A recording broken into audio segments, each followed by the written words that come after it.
5 రోజులుగా ముప్పతిప్పలు పెట్టిన చిరుత అటవీ శాఖ సిబ్బంది ఏర్పాటు చేసిన ట్రాప్లో చిక్కింది. గొల్లపల్లి నుంచి వచ్చిన చిరుత ఎయిర్పోర్ట్ ప్రహరీ గోడ దూకి విమానాశ్రయంలోకి ఎంటర్ అయింది. ఏకంగా రన్వే పైకి వచ్చింది. చిరుత సంచారంతో కొద్ది రోజులుగా స్థానికులకు కంటి మీద కునుకు లేకుండా పోయింది. ఈ నేపథ్యంలో చిరుతను ఎలాగైనా బంధించాలని అధికారులు అటవీ శాఖ సిబ్బంది కెమెరాస్తో పాటు బోన్లు ఏర్పాటు చేశారు.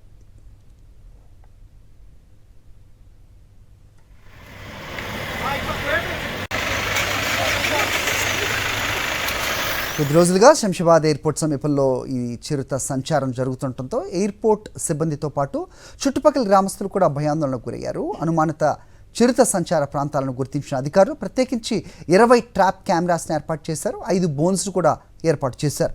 బోన్లలో మేకలను ఎరగా ఉంచారు. ఒకానొక దశలో చిరుత బోన్ వరకు వచ్చి వెనక్కి వెళ్ళిపోతుండటంతో చిరుత చిక్కలేదు. అయితే గురువారం రాత్రి మాత్రం మేకను ఆహారంగా తినేందుకు వచ్చిన చిరుత ఎట్టకేలకు బోన్లు చిక్కింది. దీంతో కొంతకాలంగా టెన్షన్ పెట్టిన చిరుత ఎట్టకేలకు బోన్లో పడడంతో ఇటు అటవీ శాఖ అధికారులతో పాటు చుట్టుపక్కల గ్రామస్తులు ఊపిరి పీల్చుకున్నారు.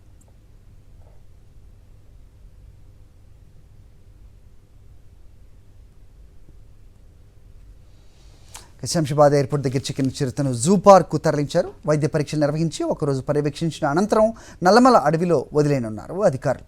శంషాబాద్లో ఆపరేషన్ చిరుత సక్సెస్పై మరింత సమాచారం మా ప్రతినిధి కల్పనిస్తారు. గత 5 రోజుల నుంచి వెళ్ళి శంషాబాద్ పరిధిలో సంచరిస్తున్న ఆపరేషన్ చిరుత అయితే సక్సెస్ అయిందనే చెప్పుకోవచ్చు. మరి మనతో పాటు ఫారెస్ట్ అధికారులు ఉన్నారు, వారితో మాట్లాడి తెలుసుకుందాం. సార్ చెప్పండి సార్, సో ఎప్పుడు చిరుత ఉందని మీకు ఇన్ఫర్మేషన్ వచ్చింది?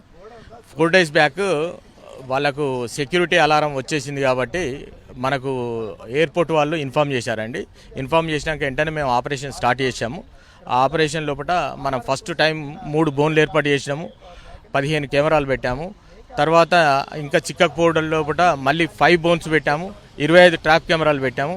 నిన్న రాత్రి 8 గంటలకు అది చిక్కిందండి. సో ఎట్లా సర్వైవ్ అయింది అంటే ఇన్ని రోజులు 5 రోజుల నుంచి కావచ్చు, అక్కడ ఎట్లా సర్వైవ్ అయింది? అది అక్కడ కావాల్సినంత వాటర్ ఉన్నది, చిన్న చిన్న కుందేళ్ళు ఉన్నాయి, నెమ్మలు ఉన్నాయి కాబట్టి అది సర్వైవ్ అయింది.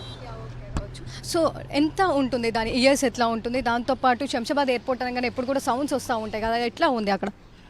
లేదండి, దాని 3 years ఓల్డ్. అది ఎక్స్పెక్టేషన్ చేస్తున్నాం. ఇప్పుడు డాక్టర్స్ వచ్చినాక ఏజ్ నిర్ధారణ చేస్తారు. ప్లస్ ఒకటి ఏంటంటే ఈ సౌండ్స్కు డిస్టర్బెన్స్ లేకుండానే అక్కడ ఏరియా ఉంది కాబట్టి, చిట్టడవిలాగా ఉంది కాబట్టి అది సర్వైవ్ అయిందండి. సో ఎగ్జాక్ట్గా ఎక్కడ అది దొరికింది సార్? ఎగ్జాక్ట్ రన్వే అంటే మొత్తం అది 1900 ఎకరాలండి. మీకు ఎగ్జాక్ట్ స్పేస్ కూడా మన ప్లేస్ కూడా చెప్పలేము. ఎందుకు అని అంటే అది సెక్యూరిటీ జోన్ పర్పస్ కాబట్టి చెప్పలేము. అది 1700 ఎకరాల లోపల అడవి ఉంది, ఆటోమేటిక్గా అందులో చిక్కేది.